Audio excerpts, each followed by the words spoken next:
Les saludo en el amor del Señor a todos en este día, que es el día del Señor. Y la época del Adviento es una época en que el pueblo cristiano se preocupa o se prepara para celebrar la Natividad. Se recuerda el nacimiento, cuando recordamos el nacimiento del Señor. Algunas veces hay gente que se expresa en polémicas diciendo: no, ese Señor no podemos celebrar en diciembre, ese Señor nos nació en diciembre. Yo he dicho muchas veces en mi iglesia, lo he repetido en numerosas ocasiones: no importa si nació en diciembre o no nació en diciembre. El detenerse en eso y criticar la celebración de la Navidad porque es poco probable que haya nacido el 25 de diciembre o porque en esa fecha se celebraba en algún tiempo una divinidad pagana como era el sol, etcétera, o otras cosas, no tiene importancia cierta ninguna. La Iglesia ha consensuado desde mucho tiempo celebrar en esta oportunidad, en esta fecha, el nacimiento del Señor. Podría haber sido en enero, mayo, lo que sea, da lo mismo. Lo importante es que celebramos que Él vino. Él vino en una época determinada por Dios, en un lugar determinado, en condiciones determinadas, y vino a un propósito determinado. Y eso es lo importante que nosotros celebramos. Ahora, por cierto, sabemos que la gente común, y a veces nosotros actuamos como el común de la gente, ¿no? Siendo gente común, actuamos como la gente común. En esta época, lo que menos hace es pensar en el motivo de la celebración. Y solo están preocupados y ocupados en qué cosas: en compras, en regalos, en fiestas, en comida, a veces ni siquiera saben lo que hacen ni por qué lo hacen. Es curioso porque hasta quienes se declaran agnósticos o ateos hacen un arbolito, hacen a veces un pesebre, o qué sé yo, o compran regalos para compartir con su familia, o programan una cena especial esa noche con su familia en casa. Hoy día queremos meditar sobre un concepto que habla, en este periodo de tiempo siempre se habla de las profecías que anuncian el Señor. Las profecías se cumplen en Cristo, o más bien, o podríamos decirlo, invertirlo: Cristo es el cumplimiento de las profecías bíblicas. Hay un relato que el texto que vamos a el texto que leímos recién alternadamente es base para nuestra meditación, ¿no? Pero también quisiera de Isaías, pero también compartirles un relato o contárselo también como historia, y vamos a citar algunos textos. Cuando el Señor Jesús nació, su madre y su padre terrenales, al cumplir los 8 días o al cumplir los tiempos de Dios, lo llevaron al templo. Al cumplirse, en realidad era cumplirse los días de la purificación, que era el tiempo que María, como mujer que había tenido un hijo, recién podía presentarse al templo, ¿no? Eso era a los 40 días si era varón, a los 80 si era mujer, el niño. Y va con Jesús al templo y dice que había un hombre en Jerusalén, o digamos que esperaba que se manifestara el Mesías, un hombre llamado Simeón. Y era justo, dice la Biblia, y era piadoso y esperaba la consolación de Israel, y el Espíritu Santo estaba sobre él, y le había sido revelado por el Espíritu Santo que no vería la muerte antes que viese al ungido del Señor, el ungido, o sea, el Mesías. Y movido por el Espíritu, fue al templo, vino al templo. Y cuando los padres del niño Jesús, dice, lo trajeron al templo para hacer con él conforme al rito de la ley, él lo tomó en sus brazos, lo bendijo a Dios, y bendijo a Dios, diciendo: ahora, Señor, despides a tu siervo en paz, conforme a tu palabra, porque han visto mis ojos tu salvación, la cual has preparado en presencia de todos los pueblos, luz para revelación a los gentiles y gloria de tu pueblo Israel. Este Simeón es un personaje desconocido. No se menciona en ninguna otra parte de la Biblia. Es como un nombre sin genealogía, sin historia, sin futuro, sin descendencia. Cuando uno lee este pasaje y medita en esto, se recuerda a Melquisedec, ¿no? Aquel sacerdote al que Abraham le dio los diezmos del botín que él ganó cuando eliminó esa guerra que él peleó. Un hombre, sacerdote, dice la Escritura, sin genealogía, sin historia, aparece como el sacerdote del Dios Altísimo, y Abraham le da el diezmo de todo lo que había obtenido. Simeón es algo parecido, no tiene genealogía, no tiene historia, no tiene nadie, aparece aquí, y lo único que se conoce de él es lo que Lucas nos dice: esperaba la consolación de Israel, es decir, la redención de Israel. Y entonces él, cuando llega María con José, con el niño, lo toma en sus brazos, bendice a Dios y reconoce en él que ese es el Mesías que viene. Para asombro y maravilla de sus padres, dice el relato, se fueron maravillados de lo que se decía del niño. Los que estaban allí no deben haber entendido mucho, ¿no? Pero él dice que él era, traía la paz, traía la salvación, era luz para los... Está hablando de algo que para los israelitas era muy, digamos, muy poco posible, entre comillas. Ellos creían que toda la revelación y el Mesías era solo para ellos. Luz para los gentiles, o sea, está hablando ya de la universalidad del mensaje y la salvación que el Señor traía. O sea, que era para todo, como dijo el mensaje angelical ahí a los pastores en Belén cuando nació: mensajes de salvación más devastadores que serán para todo el pueblo, y gloria para tu pueblo Israel. Y él está diciendo que Jesús cumple las profecías. Él esperaba, conocía la historia, conocía las sagradas escrituras del pueblo de Israel que hablaban de un Mesías que vendría, y él esperaba aquello. Y dice que el Espíritu Santo que estaba sobre él, que es el que le llevó al templo, que es el que inspira a los profetas para hablar de Cristo, que inspira a las escrituras, el Espíritu Santo de Dios. Ese Espíritu le revela que lo impulsa a ir al templo, y él ahí entonces reconoce a Cristo como el cumplimiento de las profecías. Seguramente él conocía Deuteronomio 18, en que habla ya frecuentemente de un profeta, o levantará a Dios como Moisés. ¿Qué es lo que es un profeta? Un profeta es alguien que habla por Dios, o mejor dicho, alguien por medio de quien Dios habla. Y por lo tanto, hay formas en la Escritura de decir, de entender que ese profeta está hablando por Dios. Cuando ese profeta en su mensaje presenta algo que no tiene integridad teológica, es decir, que es algo contrario a la revelación de Dios, es más probable que su mensaje no sea divino. El verdadero profeta no enseñará el error, ni le guiará al pueblo. Esto es algo muy importante. Si alguien habla la palabra de Dios, debe hablar lo que la palabra de Dios dice, no lo que uno quiere decir, quiere entender, o quiere creer, o quiere sostener, que es más allá de lo que la palabra enseña, o más allá de lo que, o menos de lo que la palabra enseña. Y en segundo lugar, un profeta, dice la Escritura, se va a conocer porque sus profecías se cumplen. Hoy día pues hablaremos de la profecía cumplida en Cristo, como una generalidad. Hay un texto que nos permite entender un poco más lo que leímos al comienzo. Yo no voy a leer la Reina Valera, como dice por ahí algún escritor, comentarista, dice la reina de las televisiones en español. La Reina Valera, que tiene a mí me gusta el lenguaje poético de la Reina Valera, no es que no me guste la novela, me gusta el lenguaje poético que no ha sido superado todavía por ninguna versión de las que existen en español de las traducciones bíblicas. Y lo esencial es que el sentido de la escritura no cambia, lo que está escrito allí, el mensaje original no cambia.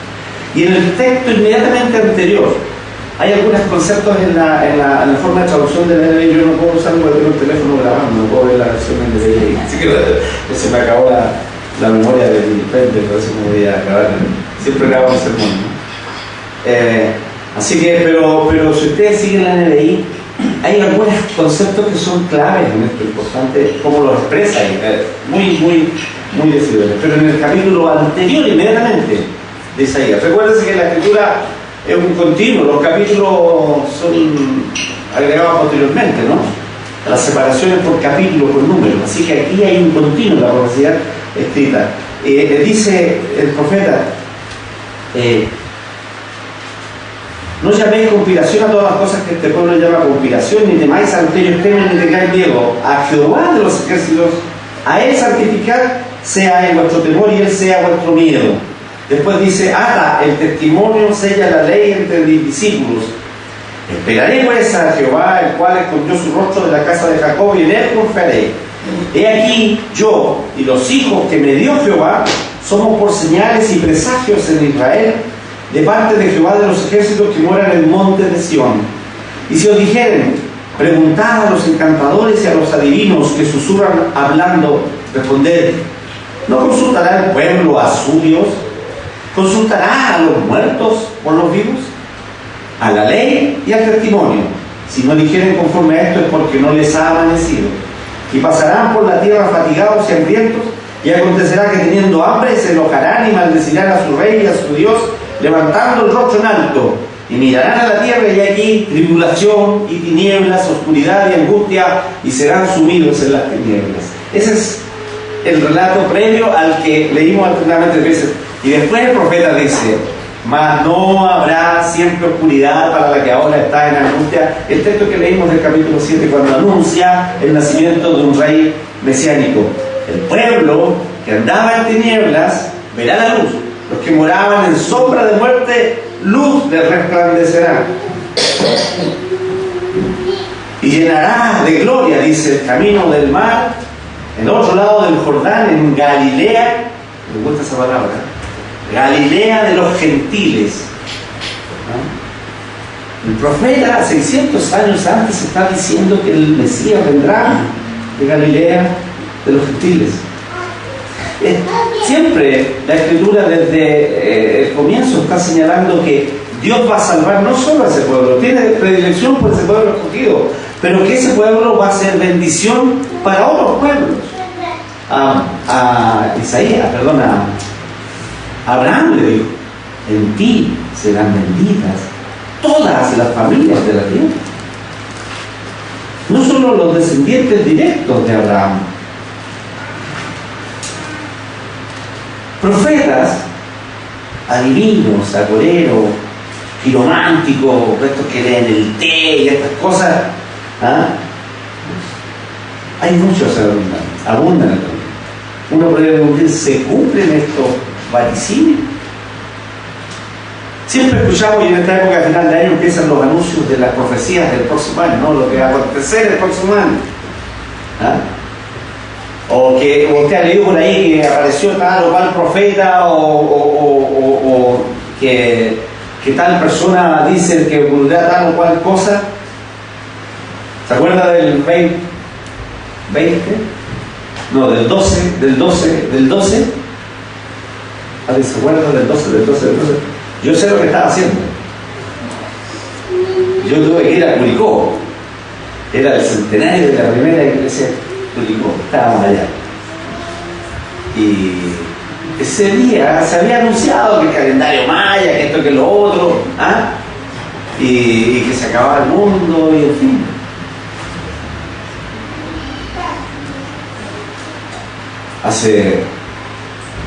Cuando prediqué este mensaje, por supuesto es una adaptación de uno que ya había predicado en una iglesia. Yo allá estábamos grabando en la televisión y se sube a YouTube. Y yo decía, hay unas personas que acostumbran a decir cosas que nunca se cumplen, la gente no lo critica. Y miré la cámara y dije, lo voy a decir a la cámara por si me ve alguna vez por internet. Señor Salfate, usted es un mentiroso. Y le siguen creyendo. Y le pagan por mentir. por decir tonteras como las que dice. Y hay gente que le lee, lo dijo Salvatore.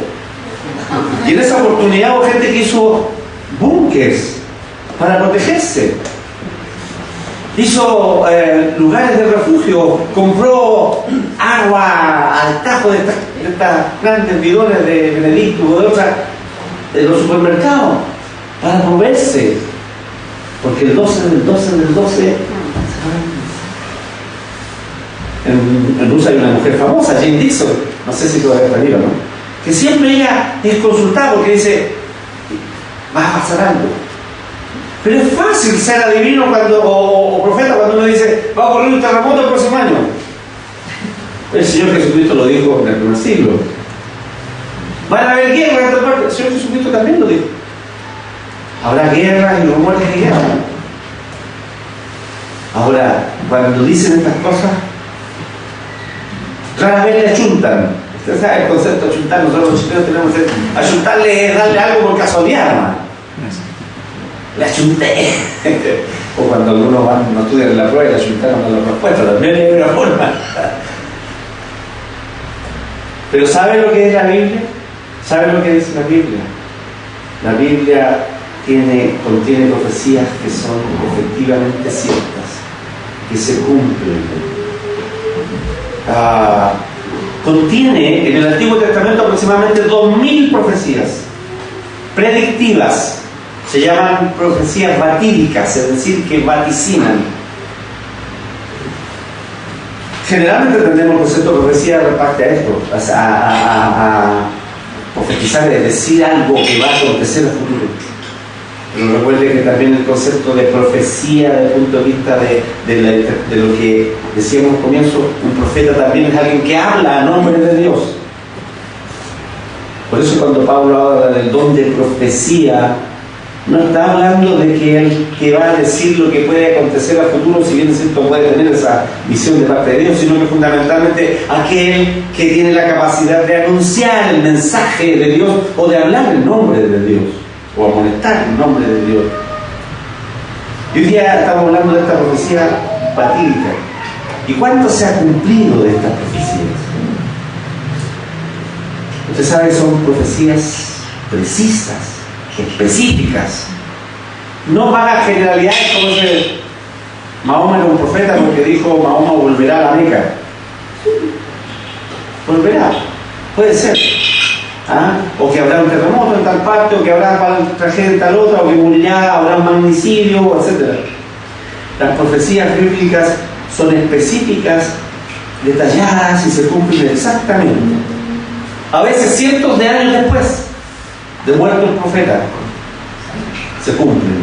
Las profecías bíblicas se cumplen cabalmente.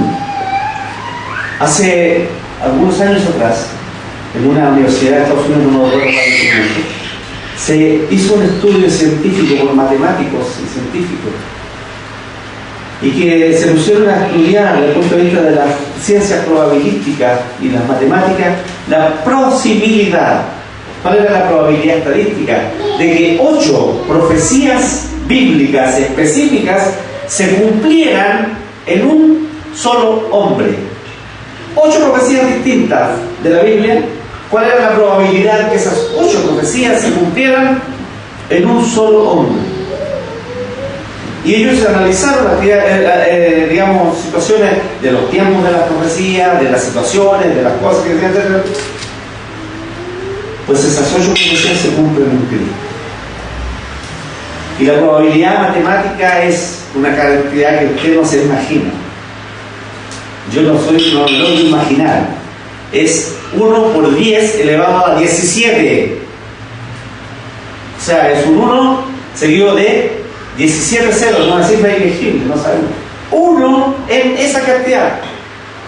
La posibilidad matemática de que se cumplieran 8 profecías específicas en una sola persona en un tiempo determinado, y se cumplen en Jesucristo. Un autor, un apologeta, un autor americano, tomando esta idea, él dice: esto equivaldría a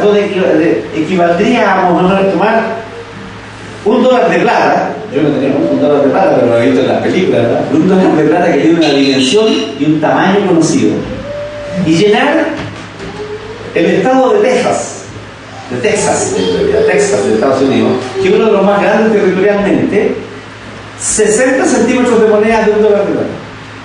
O sea, hay una cantidad impresionante. Imagínense, Texas debe ser como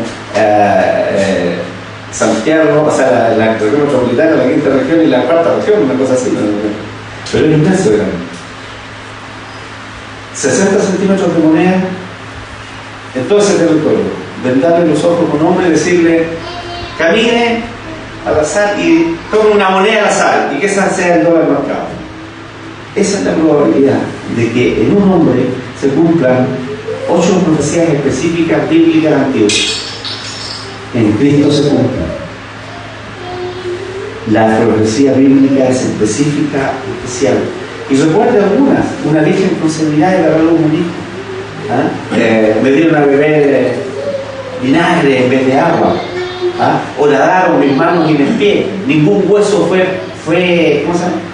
quebrado. O sea, y hay una serie de profecías que apuntan directamente a lo que sucedió. Porque en él la profecía se cumple. ¿Por qué? Porque la profecía señala a Cristo. La profecía está dada, apuntada a Cristo. Desde el Génesis 3:15, lo que se conoce como el propio Evangelio, cuando dice Dios a la mujer, a la serpiente, que ella herirá a la simiente de la mujer en el calcañar, en el talón, pero ella, la simiente de la mujer, te herirá en la cabeza. Y se refiere la simiente de la mujer al único que es nacido solo de mujer, del fruto de vida humano, que es Jesucristo Señor, el único nacido de la simiente de mujer.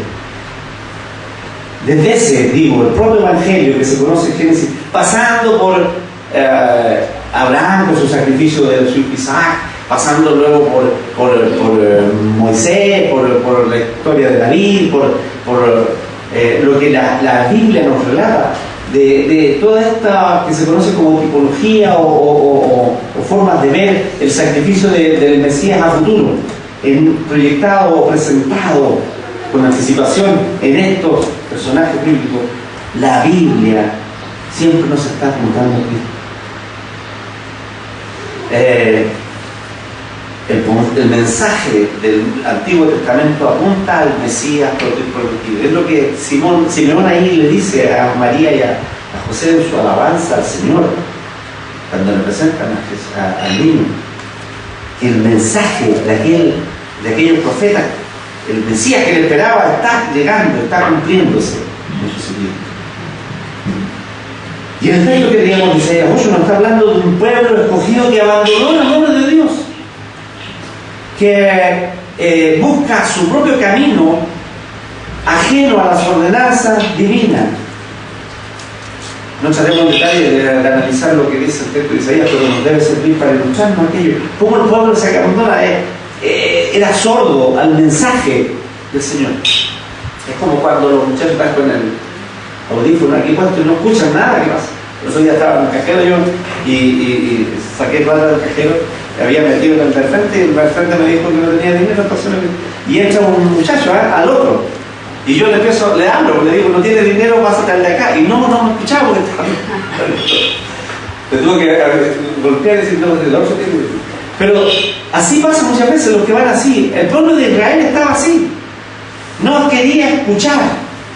Y dice el profeta que sus hijos son señales para el Israel, serán señales para Judá e Israel de castigo que viene por medio de la invasión del rey de Asiria. Y ahí habrá, dice, puridad, tristeza. Pero el rechazo de Israel de la profecía divina lo tiene al borde del colapso, previo a su destrucción. Y están a punto de perder su identidad como nación.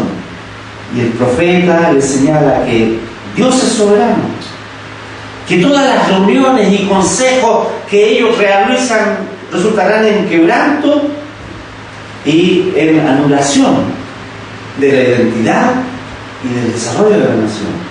Y el profeta aconseja al pueblo no dejarse guiar por lo que le dicen ni por el poder, ni por el miedo que quieren infundir, lo que pueden infundirle los hombres. Solo Jehová el Señor, a Él santificarse, a Él vuestro temor. El profeta confronta al pueblo con la realidad. La ley y el testimonio deben ser sellados, atados en el corazón de los discípulos y esperar su cumplimiento. Pero a pesar de todo, a pesar del mensaje, a pesar de las señales que están recibiendo o que recibieron antes, a pesar de la señal que representan los hijos del profeta, Israel no oye y prefiere consultar a adivinos y agoreros. ¿No te parece algo que se repite en la actualidad? Ellos tienen al Dios vivo y verdadero y consultan a adivinos. Hay gente en la actualidad que tienen al Dios de la Biblia, tienen la Escritura revelada, tienen al Hijo de Dios encarnado y peregrinan y adoran imágenes, como lo vimos hace 2 días ahí en la quinta región, en varias partes más del país. A la ley y al testimonio, no a las imágenes. El Señor es a quien debéis temer, a quien debéis seguir, a quien debéis oír. Allí está, en la ley, el testimonio y la profecía, está la fuente de la vida, de la salvación. Y si no es así, dice el profeta, van a permanecer en oscuridad, en la noche. No verán la aurora, no verán jamás el alba. Perdidos, sumidos en tinieblas, fatigados, hambrientos, enojados, maldiciendo a Dios. Habrá tribulación, oscuridad, tinieblas y angustia. Así es, sin Cristo, sin la luz del Evangelio. Pero el mensaje profético dice que no habrá siempre oscuridad. Cristo, luz, Cristo, la vida, Mesías prometido, príncipe de paz. Viene el mensaje del profeta que continúa en el capítulo 9 que leímos, con el mensaje de salvación. El sombrío presente de Israel, o futuro incierto, inmediato, que dijo el profeta, no durará para siempre. Hay una salida. Me encanta esa frase del profeta: mas no habrá oscuridad para siempre. No durará. Habrá luz, la luz del mundo. Que Juan dice que vino, ¿con quién? Vino con Jesucristo. Él era la luz que alumbra a todo hombre, vino o venía a este mundo. Y el mismo Jesús dijo: yo soy la luz del mundo. La única manera de terminar con la oscuridad es encender la luz. Y Él viene, y el profeta lo anuncia, la luz viene para terminar con la oscuridad. Para ese pueblo ciego, triste, angustiado, casi muerto, en completa oscuridad, se hará la luz. Verá la luz. Luz de arriba, luz sobre ellos, luz que ilumina. Habrá un día en que ya no más oscuridad, dice el profeta, ni tinieblas reinarán sobre el pueblo. El mensaje del profeta señala al día de salvación, al único camino de salvación, a quien es el camino, la verdad, la vida, la luz, la vida eterna, a Cristo Jesús el Señor. Así lo comprendió Simeón, como Cristo cumplimiento de las profecías. Porque un niño, dice el profeta, nos es nacido, hijo nos es dado. La plena humanidad y divinidad del Señor está establecida y Él. Un hijo nos es dado, un niño nos es nacido, pero es Emmanuel, Dios con nosotros, con cualidades divinas expresada por el profeta en este concepto: un consejero admirable, un Dios fuerte, un Padre de eternidad. El concepto del texto es ese: Padre de la eternidad, el Príncipe de paz. Esos títulos son títulos de Dios, esos títulos son títulos divinos. Sin embargo, son dados a este niño que nos es nacido, que nos es dado como hijo. Hoy vivimos sin duda en medio de manifestaciones sutiles y grotescas, otras de este mismo espíritu de Israel en tiempos del profeta.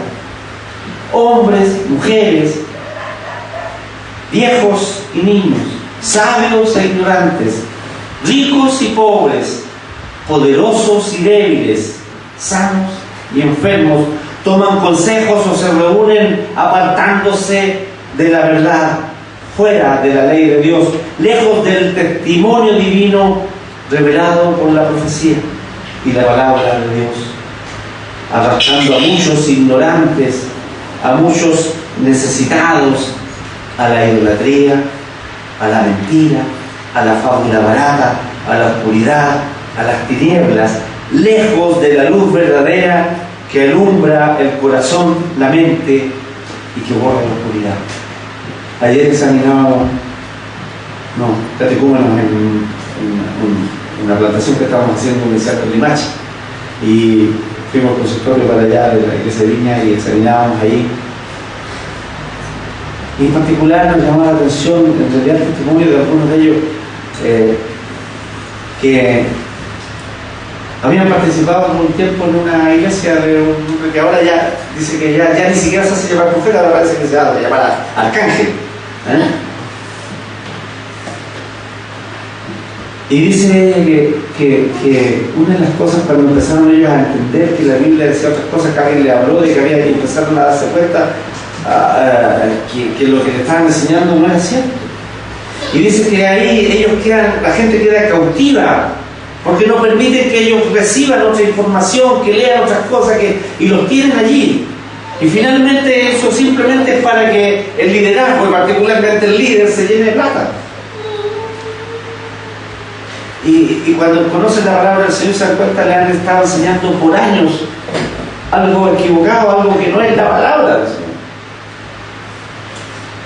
Yo le decía, te voy a contar una historia, le decía a esa persona que tú mencionas. Yo la conocí cuando éramos adolescentes y jóvenes, en la granja, porque él iba con su iglesia a tener un campamento ahí. Y estaban varios años, y nosotros estábamos ahí todo el verano y participábamos con ellos, jugábamos la pelota con ellos, cantábamos con ellos, tenían un grupo musical que ellos cantaban, se llamaba Genal. Muchas veces fueron a cantar en muchas iglesias. Así que lo conocí en ese tiempo. Pero ella nos decía, nosotros no teníamos idea que existía algo como la Reforma o como la Iglesia Presbiteriana, pensábamos que eran católicos.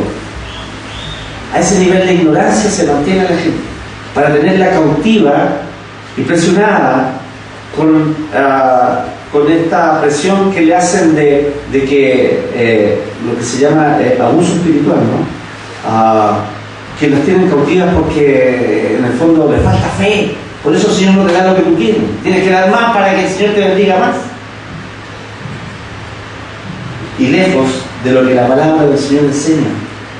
Y la vida actual también nos presenta como este tiempo en el cual nos enfrentamos a enseñanzas o a criterios que nos ponen a prueba en medio del evolucionismo, en medio del marianismo, del humanismo, del ocultismo, del sintoísmo y del taoísmo y de todo un montón de cosas más.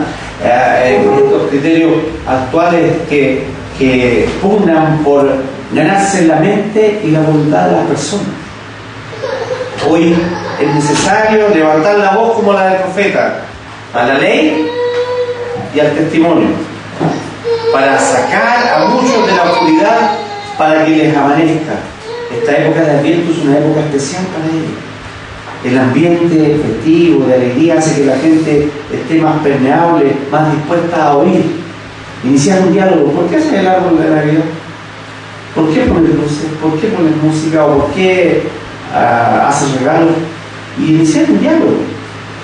Hay hambre espiritual, hay necesidad de algo más que lo material Hay vacíos por llenar que ningún otro, que solo el Mesías, señalado por la profecía, el Cristo, Jesús, el Señor, puede llenar. Cada uno de nosotros, pequeños profetas de Dios, es decir, que proclamamos el mensaje de salvación en Cristo. A pesar de la publicidad, del control de los medios de comunicación, cada uno de nosotros somos llamados a proclamar el mensaje. Esta fiesta no es del viejito del gorro rojo con el blanco, ¿no? Ese viejito tiene 80 años más, no tiene más. El mensaje de la salvación es de 2000 años. La Sagrada Escritura nos muestra la verdad, nos aleja de la idolatría, nos lleva a Cristo, porque la Escritura señala a Cristo y solo a Él como el único camino, la verdad, la vida, el príncipe de paz, dice el profeta, el Padre eterno, el Señor de todo lo que existe. Amén. Muchedumbres extraviadas en las tinieblas y en la más completa oscuridad están a la espera del mensaje de vida que hay para todos. La luz para el alma que está en tinieblas. Si usted no está en Cristo, si no conoce la palabra como lo que es, la palabra de Dios, la revelación especial de Dios, si no cree en Cristo, permanece en tinieblas. Solo en Cristo hay luz. Solo en Él está la vida, solo Él es el camino, solo Él es Salvador y Señor. Y la invitación entonces es pues a conocerle, a seguirle, a servirle, a adorarle, porque es Él a quien anuncia el profeta. Y sí, ya vino para morir por usted y por mí. Nació para vivir entre los hombres, para morir por sus pecados, para traer paz, luz y vida al corazón quebrantado en tinieblas, en la oscuridad, porque Él es la luz anunciada. El Señor Jesucristo es el cumplimiento de la profecía y está disponible para que nosotros le conozcamos también, para que Él sea nuestra luz y sea vida en nosotros. El Señor nos bendiga. Oremos. Dios y Padre Santo, infinito y eterno Señor, gracias porque podemos meditar en tu palabra, Señor, en esta hora, porque podemos, Señor, aprender de ella, encontrar en ella, Señor, consuelo, encontrar en ella, oh Señor, respuesta a nuestras dudas, a nuestras inquietudes. Porque a través de ella, Señor, tú nos llamas a reflexionar y nos haces pensar en el gran amor que tú has tenido para con nosotros, pobres pecadores, al llamarnos al conocimiento de tu Hijo Jesucristo, el Señor. Porque tu Hijo, Señor, un día determinado por ti vino a la tierra, vino al mundo a tomar nuestra forma humana para sufrir por nosotros, Señor, en la cruz, para entregar su sangre y su vida, para rescatarnos a nosotros de nuestros pecados, para hacernos tuyos, oh Señor, para siempre. Por eso, Señor, nosotros hoy día alabamos tu nombre y te agradecemos estas misericordias tuyas para con nosotros. Permite que esta palabra tuya, Señor, de hoy no vuelva a ti vacía, sino que obre en cada uno de nosotros aquello por lo cual tú la has enviado. En el nombre de Cristo Jesús. Amén. Amén.